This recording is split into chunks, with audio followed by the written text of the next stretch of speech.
efectivamente también le tengo que dar los buenos días a José Luis Arranz, que llega con toda la actualidad. José Luis, buenos días. Buenos días, Amparo. Comenzamos hablando de las noticias de Córdoba y provincia. Pues sí, en este caso vamos a empezar por noticias de ámbito nacional, porque sabes que hay un pequeño lío con el tema de las nuevas medidas en prevención de que el contagio, la transmisión del virus se extienda. Hoy el diario Córdoba publica: Sanidad cerrará Madrid pese al plante de Ayuso. Se refiere a Isabel Díaz Ayuso, a la presidenta de la Comunidad Autónoma de Madrid. Bueno, hay un pequeño lío con esto, porque el Gobierno o la Administración Central pretende imponer o fijar una serie de parámetros, ya hablamos ayer de ese asunto, a partir del cual sea necesario, o sea conveniente, interesante, obligatorio, restringir la movilidad en las ciudades. Cada comunidad que tiene, recordemos, el mando único, en ese sentido, tiene potestad para ir modificando, pero es verdad que cuando el peligro de transmisión excede el ámbito regional, como es el caso de Madrid o municipal, pues bueno, pues el Ministerio de Sanidad tiene cosas que decir. Salvador Illa, el ministro de Sanidad, viendo que no se ponen de acuerdo con la Delegación de Salud o la Consejería de Salud de Madrid, pues ha intentado imponer una serie de restricciones que llevarían al cierre de Madrid, al confinamiento perimetral de Madrid. Es decir, no es que los madrileños se confinen, pero sí que habría unas restricciones mayores de las que tienen el resto de ciudades. No es algo contra Madrid, sino que es algo, unos parámetros que se quieren imponer, en el cual Madrid entra de primera. Y Madrid es hoy por hoy la comunidad con mayor problema en cuanto al contagio, junto a Navarra, Murcia también, algunas otras localidades, con lo cual Madrid se vería obligada al cierre, como dice el diario Córdoba. La Junta de Andalucía también hizo públicas sus propias medidas, que van muy en la línea, ¿no? Se marcan unos parámetros, tanto en el índice de contagios, como el índice de PCR positivos, como en la presión asistencial, sobre todo la SUCSI. Y a partir de esos parámetros, pues habría ciudades que automáticamente entrarían en el catálogo de ciudades con restricciones. Así que hoy estamos con eso. ¿Cuándo se empezarán a restringir la movilidad en Madrid? Que ya existe, recordemos que hay 40 y tantas áreas sanitarias en Madrid que tienen su movilidad restringida. Dijo Illa, que era el ministro, que era inútil si no se ampliaba a todo el término municipal, incluso a otros municipios de la Comunidad de Madrid o de la región de Madrid. Bueno, pues ahí andan, ¿no? En el caso de Andalucía, solamente en Casariche, en Sevilla, se cumplen los requisitos que la Junta ha determinado. Hay otras provincias, hay otros municipios que están en una fase intermedia. Hoy publica Cordópolis que, según los criterios de Madrid, del Gobierno central, Córdoba entra en una situación que le llaman de transmisión descontrolada, alto riesgo de transmisión descontrolada. Sería cuando el nivel de contagio superara los 250 contagios por 100.000, es decir, la mitad de lo que ordena la restricción. Las que estén en menos, pues están en una situación sin alerta, y en ese intervalo de 250 contagios por 100.000 a 500 contagios es donde se pasaría las restricciones. Córdoba está junto a Marbella y Granada, son las tres únicas localidades de más de 100.000 habitantes que en Andalucía Córdoba está un poquito por abajo, está en 248, en el 250, en el umbral de 250. Eso no significa nada, significa que está en prealerta, que está en una situación en la que o se controla el contagio o se podían dar restricciones. Es verdad que tanto Málaga como Sevilla las cifras son mucho peores que en Córdoba, pero claro, la población es mayor y eso diluye los contagios entre el número de habitantes. Repito que estamos a la mitad del índice que marca el Ministerio de Sanidad, y estamos muy por abajo de lo que marca la Consejería de Salud y Familia, pero es verdad que con los números fríos en la mano estamos en un nivel de alerta. ¿Significa que llegaremos a una situación de restricción de movilidad en Córdoba? Bueno, la tendencia no es mala, es verdad que es una tendencia creciente, pero la curva sin llegar a aplanarse, pero sí que datos como el de ayer, recuerda que hubo solo 37 contagiados, hace que se piense que puede haber cierto control. El problema está en la transmisión descontrolada, en la que no hay rastreo suficiente para detectar de dónde viene el contagio. Y eso es lo que hace temer la autoridad sanitaria de que puedan dispararse las estadísticas. Pero ya hemos pasado una parte importante del problema, que es la incorporación de los estudiantes a las aulas. Se ha pasado, bueno, no sin preocupación, pero sí sin gravedad, y queda el segundo gran reto, que será a partir de la semana que viene o el otro, que es cuando llegue el pico o llegue la epidemia de la gripe. Yo, como siempre digo, yo entiendo que el uso de las mascarillas nos protege de la COVID y también de la gripe. con lo cual yo creo que este año habrá menos gripe que otros años, porque no hay el contagio que se producía en el autobús o en los colegios de la gripe de uno a otro. En este caso, si tenemos la mascarilla puesta, nos están protegiendo de todo. Se supone que vamos a estar de la protegidos, COVID y también de la gripe y de cualquier otra, y de la malaria, de todo lo que entre por la vía respiratoria. Con lo cual espero que la incidencia de este año de la gripe sea inferior del año pasado, con lo cual el pico no sobrepase el nivel.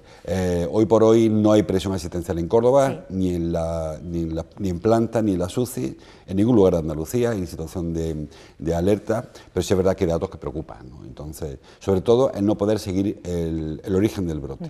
Hoy, por cierto, Ángel Robles, en El Día, publica un reportaje sobre Almodóvar y habla de que el origen del contagio de Almodóvar se debió a una pedida nupcial, a una fiesta que hubo con unas 300 personas en Los Mochos, donde llegaron autobuses, llegaron coches de toda España. Pues si esa es la pedida, no quiero pensar cómo tiene que ser, o sea, la boda, la José boda, Luis. después. Si la pedida es Y con más 300. dice que duró 3 días la fiesta, porque hubo un cumpleaños que también enganchó con la pedida. Ahí en fin, unimos todo. Quiero decir con esto, no sé si es cierto o no, supongo que él lo publica porque tendrá constancia, habrá hablado con personas del pueblo y se lo habrán contado. En principio, lo que sí que es cierto es que ese tipo de reuniones familiares son el peligro, porque cuando luego vemos que hay otros grupos que se reúnen, 20, 30 personas, habitualmente sí que usan mascarilla o mantienen distancias, pero cuando son familias, te juntas para un acto, lo normal es que te quitas la mascarilla a los 10 minutos, empiezas a repartir besos y abrazos, no haya ningún tipo de cuidado en la distancia social. Seguridad. Claro, entonces ahí ese es el problema. Por eso existe tanto el consejero Jesús Aguirre, en que el peligro está en la familia. No es que un padre solo pegue al hijo, porque la convivencia ahí es directa y esa es inevitable el contagio, se comparten toallas, se comparten servilletas, se comparten cubiertos, con lo cual ese contagio es inevitable. Pero sí el de la familia extendida, el de la amplia, como ocurre en este tipo de eventos, ¿no? En bodas, comuniones, reuniones, ahora en Navidad será un problema. Entonces ese es el problema real. No porque la familia sea peor que los amigos, sino que con los amigos sí que mantenemos algún tipo de distancia o la mascarilla. Es verdad que si llega a tu casa amigos difícilmente se mantiene, pero bueno, son reuniones más limitadas, pero claro, estas de 300 personas, si fuera el origen. De todas formas, hay algo que también raya un poquito, porque dice Ángel que hubo gente que vino de toda España. El contagio se dio en Almodóvar, no toda España, con lo cual no sé hasta qué punto esa teoría suya es totalmente contrastada. Pero en principio sí que parece que hubo una fiesta descontrolada en la barriada de Los Mochos, donde puede ser que esté el origen del brote de Almodóvar. Que está, hoy recordemos que hay cribado, ese famoso quedó masivo, que yo le quitaría lo del masivo, ya hablábamos ayer que son 340 pruebas las que se han solicitado, a ver cuántos van, y veremos si está masivo o no, porque si al final se hace la prueba, 50 o 60 o 80, no sé cuál es la masividad del cribado. Bueno, eso es el diario Córdoba. El diario El Día ha elegido para la apertura la foto es la que hemos comentado de Almodóvar, una foto que firma Juan Ayala, pero el titular de apertura 5 columnas habla de la cabalgata de Reyes. Ayer hablábamos de que lo notificó el concejal responsable de Presidencia junto a la concejala de Promoción y el concejal de Infraestructura, Torrico, Marián Aguilar y David Dorado, que este año no habría cabalgata de Reyes y no habrá espectáculo de luz de Navidad, el espectáculo de la calle Cruz Conde. Bueno, es algo que todo el mundo, no digo que haya celebrado, porque nadie lo celebra, pero todo el mundo comprende, no había otra forma de hacerlo, no parece que fuese nada responsable convocar a cientos de miles de cordobeses a que se reúnan en la Victoria o se reúnan en la calle Cruz Conde, con lo cual todo el mundo daba por hecho que no se iba a celebrar. Ha habido alguna crítica por parte de la oposición por la tardanza en anunciar esto, porque además se ven iniciar ya los procesos de licitación, de compra de caramelos, de contratación con Jiménez Iluminación, etcétera, y se podía haber visto antes porque esto se veía venir. Ya recordemos, se ha anulado el Carnaval de Cádiz de este año, que es en febrero, cuanto menos una celebración que venía bastante que va a ser antes. el 15 de diciembre, ¿no? El espectáculo de luz de la calle Cruz Conde. Así que a lo mejor con esa pega, con esa mancha del retraso en el anuncio, pero todo el mundo ha entendido. Ahora lo hace el diario ABC, titula en su página en digital: los comerciantes piden una compensación por la suspensión del espectáculo navideño en Cruz Conde. Tanto Manolo Blasco, de la Federación Centro Córdoba, como Rafa Vados, de la Federación de Comerciantes, piden al Ayuntamiento que haga un esfuerzo para que los comerciantes del centro no sufran especialmente por la no celebración tanto de la cabalgata como del espectáculo de luz y sonido. Bueno, yo entiendo que tienen derecho a pedir, pero también los del Parque Cruz Conde dirán, oye, y a mí también, ¿quién me compensa? Porque aquí es que ni siquiera voy a traer antes de la cabalgata. O sea que aquí no solamente no la había, sino que ahora vais a ayudar al que estuviese a expensas de incrementar sus ventas a consecuencia de esta actividad de inversión pública. Recordamos que esto lo paga básicamente el ayuntamiento. Bueno, yo entiendo, como digo, que tanto el caso de Comercio Córdoba como de Centro Córdoba pues pidan de alguna manera que se les ayude. Habla, en el caso de la Federación, habla de un bono que podía facilitar el ayuntamiento para las compras en el centro. Yo entiendo, y sin querer formar aquí parte de nadie, que me parecía discriminatorio para los comerciantes del sector sur, que le den un bono al ayuntamiento para que compre la calle Cruz Conde y no compre la calle Úbeda. Creo que los dos tienen derecho a vender en Navidad. Unos vendían más antes y ahora, pues en esta ocasión, pues los dos se verán perjudicados porque no haya celebraciones navideñas. En cualquier caso, hay que recordar que el comercio está andando mal, está llevando mal la crisis y que las perspectivas a corto plazo son malas y a medio plazo, sin ser muy malas, pero sí que tampoco son halagüeñas, ¿no? Todo el mundo entiende que el año está echado, que las compras de Navidad van a ser menores este año y que la cosa tardará en recuperarse. Hace falta ayuda municipal. Bueno, ayer dijo ya el ayuntamiento, por boca de Torrico y de Dorado, que la inversión prevista para el alumbrado navideño se va a aprovechar, ya había una partida librada para ese asunto, para mejorar la iluminación, que yo, como decía antes, lo extendería no solamente a calle Cruz Conde, sino a otras muchas calles de Córdoba que no tienen habitualmente una iluminación navideña y que también todo el mundo tiene derecho a que le pongan en su puerta pues, luz para poder vender en condiciones. Así que yo creo que, pese a que tienen razón, creo que había que hacer extensivo a otros colectivos, no solamente al comerciante del centro. La foto del diario El Día la hemos visto. El diario Córdoba, una foto para el C3A, titula El diálogo de Juan Serrano con la Alhambra. Es una foto que firma Chencho Martínez. Bueno, ayer el C3A, el Centro de Creación Contemporánea, presentó una serie de propuestas artísticas muy interesantes. Se han centrado en la propuesta de Juan Serrano, un proyecto muy antiguo, este proyecto lleva 30 años trabajándolo Juan Serrano y se va a poder ver se puede ver en el Centro de Creación Contemporánea. Que en esta ocasión, con esta propuesta, sí que es muy de creación contemporánea, porque a veces se ha criticado de esta institución, de esta instalación, que no sabemos qué es lo que es, si es una sala de exposiciones, si es un museo, si es un taller. Bueno, en esta ocasión, con la propuesta que se nos presenta, sí que todo lo que trae es creación. De hecho, hay algunas de las iniciativas que son ex profeso para ese centro. La de Juan Serrano, te digo, es una obra que impregna Equipo 57, que tiene el recuerdo de aquella época, es una obra escultórica que junto a la instalación tiene unos documentales de cómo se ha ido elaborando durante tanto tiempo, la forma que tiene Juan Serrano de ver las cosas, ¿no? Es más creación que exposición. Además se anunció una obra de Juan del Junco, un jerezano, que son fotos de gran formato, también hechas para este edificio.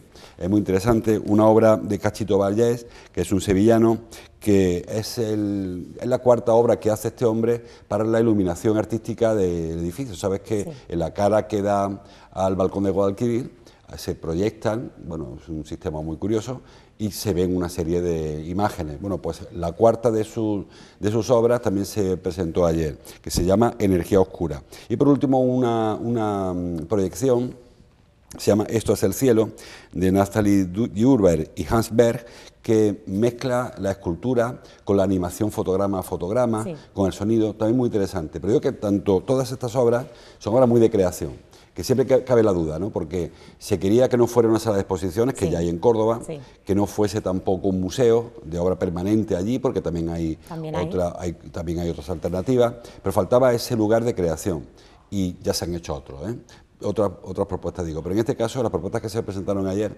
van todas en esa línea de la creación, muy interesante. Así que creo que merece la pena visitar el C3A y conocer el edificio, que no lo conozca todavía, y lo que se expone allí, en ese edificio.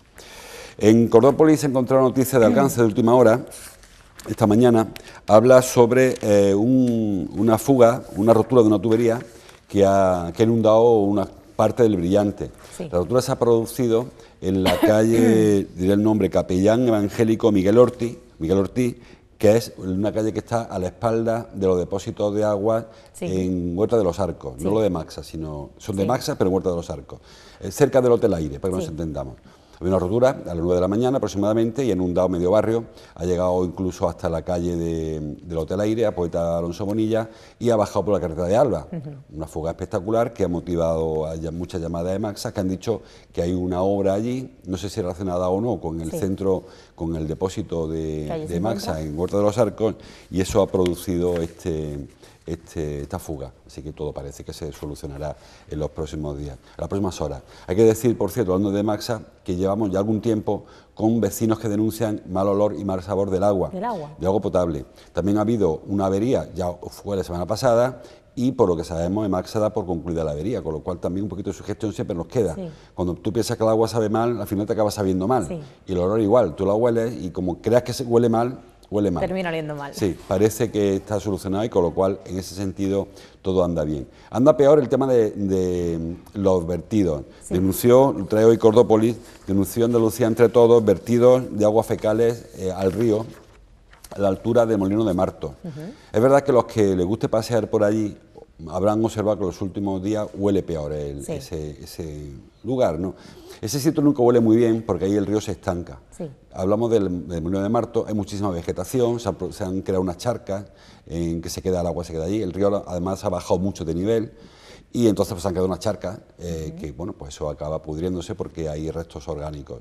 Dice Andalucía entre todos, Manuel Ortega, que ellos han ido a la zona, han visto al menos 2 aliviaderos que estaban vertiendo aguas fecales al río y que no es un hecho puntual, sino que periódicamente esos aliviaderos vierten aguas fecales.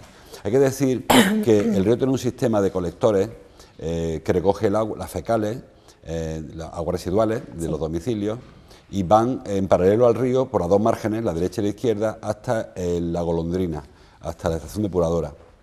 Lo que ocurre, y eso es cierto y eso lo reconoce Maxa, que cuando hay un nivel de agua superior a un parámetro, que no conozco cuál es, hay un aliviadero que descarga agua al río. Claro, lo toma de la parte más alta del colector, con lo cual se supone que lo que cae al río es agua, no es agua limpia, pero tampoco es agua fecal. Es agua, no tiene residuos sólidos porque va abajo, lógicamente, y lo que puede caer al río son aguas residuales, pero no fecales, no residuos fecales. En cualquier caso es cierto que la zona huele mal y que si ha habido, por lo que sea, algún tipo de suelta de agua que ha ido al colector y ha elevado el nivel de agua que circula por ese colector, que como te digo, acaba en la Golondrina, donde se depura el agua, pues puede ser que haya habido un vertido. Si es puntual o no, debería aclararlo de Maxa, y si la evacuación de agua se produce de manera con una frecuencia mayor de la deseada, habría que ver por qué se está produciendo eso. Porque, claro, hace unos días vimos que el alcalde levantó la bandera de patrimonio en el Molino de San Antonio. Pues a lo mejor no había que levantar muchas banderas y arreglar el tema de las fecales. Si es cierto que se producen vertidos, que yo el olor sí que lo he detectado, el vertido yo no lo conozco. Con lo cual dice Andalucía entre todos, Ortega, que se produce, que ellos lo han constatado y que dan fe de eso y han denunciado el vertido porque es un delito ecológico. No se puede evacuar agua fecal al río, está prohibido, hay que depurarlas primero, excepto, como te digo, el aliviadero, que es un mecanismo que tiene el colector para garantizar que no se colapsa, cuando hay un volumen superior al que sea, pues vierte el agua al Guadalquivir. Hay muchos aliviaderos, aquí detrás hay otro, detrás de donde estamos nosotros, el molino, junto al Molino de la Alegría, en Botánico, y es verdad que hay días que huele muy mal el río. Al pasar huele a aguas fecales, ¿no? Y es porque el aliviadero, cuando el volumen de agua que transporta o que circula por el conducto, por el colector, supera una raya, pues el agua cae al río, que es una forma que tienen, bueno, técnicamente debe hacerse así, supongo, no sé, yo no conozco el mecanismo, pero se hace habitualmente y cuando pasas por algunos puntos de la ciudad huele, y en este caso lo denuncia Andalucía entre todos. Bueno, vamos con el diario ABC. Lo he visto en la página digital, no sé si viene en la página, si viene también en la página 2. Dice: urbanismo agiliza el enlace directo que conectará Las Quemadas con la autovía. Bueno, esa es una reivindicación muy antigua. Los empresarios de Las Quemadas, que soportan a diario, empresarios y usuarios, que soportan a diario tapones tremendos para llegar al polígono, hay que ir todo el mundo por la carretera de Madrid Antigua, la carretera de Alcolea, pues viene reivindicando que apenas 200 metros tienen acceso directo a la autovía, por Las Quemadillas, y quieren que se haga esta conexión.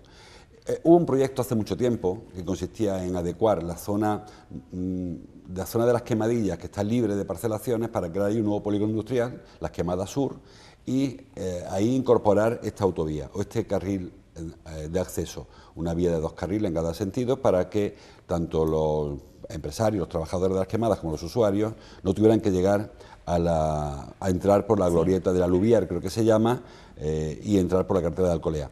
El proyecto se vinculó, el proyecto de la autovía, del acceso, se vinculó a la parcelación, al polígono industrial nuevo, pero aquello se quedó parado, aquello se puso en carga, pero la crisis se cargó aquel proyecto y por ahora nada se sabe del nuevo polígono industrial Quemada Sur. Lo que se ha hecho ahora es desvincular una propuesta de la otra. El polígono se queda ahí, por si un día se hace, se sigue planificando cómo se trocea y cómo se habilita para el uso industrial, y se queda en el cajón a esperar que lleguen mejores épocas. Pero sí que se pone en marcha el proyecto de unir el polígono de las Quemadas con la autovía de Madrid, ¿no? Con la Nacional Cuarta, con la A4. Y lo que ahora anuncia ABC, que se ha empezado ahora a relacionar las parcelas afectadas para las expropiaciones. Aquí hay muchas parcelas que son municipales, hay zona municipal ahí. El problema es que en estas zonas que hay unos cables de retención que pasan por encima de la zona, que es lo que motivó quizá que no se urbanizara aquella parcelación, porque tenía un coste importante el retirar la conducción de alta tensión. Yo creo que ahora nos afectará. El camino es un camino. Ya había un proyecto antiguo que hizo, creo que recordar que hizo Jimena Soldevilla, y ahora se encarga otro proyecto nuevo que unirá a los dos, pero se mantiene para que el día que definitivamente se amplíe el polígono de las Quemadas hacia el sur, hacia la autovía, ya se aproveche ese vial, no haya que echarlo abajo y construir otro, sino que se va a hacer pensando que a derecha e izquierda hubieran fábricas, aunque no hay fábrica, lógicamente, ¿no? Entonces es una especie de poner primero el camino y luego las casas, en lugar de como se habitúa, primero enseñar las casas y luego el camino por medio, aunque en la práctica va a ser mucho más eficaz este sistema de colocar primero la conexión y luego poner en carga las parcelas para que la gente pueda ir acondicionando. De hecho, había incluso algún proyecto muy avanzado y empresas que anunciaron que se iban a instalar en el triángulo que formaba la carretera de Madrid con el polígono de las Quemadas actual, con la nueva carril de acceso. En esa parcela había personas interesadas. Vamos, yo he visto una holografía de la fábrica con las persianas levantadas ya. Lamentablemente aquello se paralizó consecuencia de la crisis de unas o de otras, porque las crisis se van encadenando, y al final el proyecto se ha quedado en nada. Se ha quedado en un proyecto de urbanización, de parcelación, a expensas de que los empresarios vean conveniente. Quizá el hecho de que haya un carril de acceso pues invite a alguno a decir, ahora sí que me interesa, porque hoy todos los que van a las Quemadas de cuando en cuando saben las molestias, sobre todo a la hora de la salida. Coinciden los alumnos de Rabanales, trabajadores de Rabanales, con Rabanales 21, con las Quemadas, con el tráfico normal de Alcolea a Córdoba, y se forman unos tapones tremendos allí. Entonces, si tiene esa otra salida por la autovía directamente, es probable que se aliviara mucho la presión y eso hiciese más atractivo ese asunto. Continuamos, José Luis. Más cosas. El diario, ¿dónde lo he leído? El diario El Día trae la portada, la parte alta, 11 detenidos en 3 operaciones por tráfico de drogas en la capital. Es una operación de menudeo, no es que sea no son grandes operaciones. La primera es de mediados de septiembre, llegó hasta hace unos días, la última. Son 3, una de ellas dio con un trapicheo de droga en Moreras, en ese caso era hachís. Luego se encontró también una persona vendiendo cogollos de marihuana en Balcazar, no, Miralbaida, y hace poco encontraron una plantación indoor de marihuana también en La Morera. Bueno, son actuaciones habituales de la policía. La policía normalmente no persigue al menudeo, porque, bueno, eso sería casi imposible de combatir, sino a los que organizan el menudeo, o sea, de dónde parte la distribución de la estupefaciente. Claro, un poquito de subir el nivel, porque si tú vas cogiendo camellitos por la calle, gente que está trapicheando con 3 bolsitas, pues no le lleva a ningún sitio, porque encuentran a otro mañana, claro. Aparte, como la justicia va como va, tú tal y como lo coges, el juez le presta declaración, le toma declaración y lo pone en libertad a espera de juicio, por lo cual realmente la eficacia de la medida sería pequeña.